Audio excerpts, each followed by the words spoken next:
কোরআনুল কারীম খোলার জন্য, হেদায়াত নেওয়ার জন্য আপনি যখন কোরআনুল কারীম যখন খুললেন, খোলার সঙ্গে সঙ্গে আল্লাহ রাব্বুল আলামিন বলে দিলেন আলহামদুলিল্লাহি রাব্বিল আলামিন।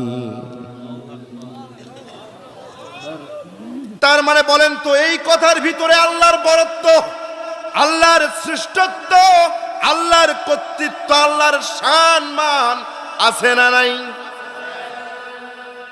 এটা কি মানুষের জন্য ভয়ের নাকি আনন্দের?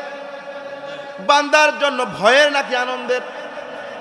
ভয়ের, কারণ চেয়ারম্যান যখন এসে বলবে কি হয়েছে, আমি চেয়ারম্যান এখানে আছি, বলেন তো যারা সামনে আছে এরা কি ভয় পাবে কি পাবে না?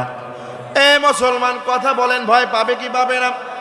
কোরআনুল কারীম খুললেন, আল্লাহ বললেন আমি হলাম সমস্ত জগতের মালিক, আমি হলাম আল্লাহ, বান্দারে সর্বপ্রথম আমার শুকরিয়া আদায় করে নিবা।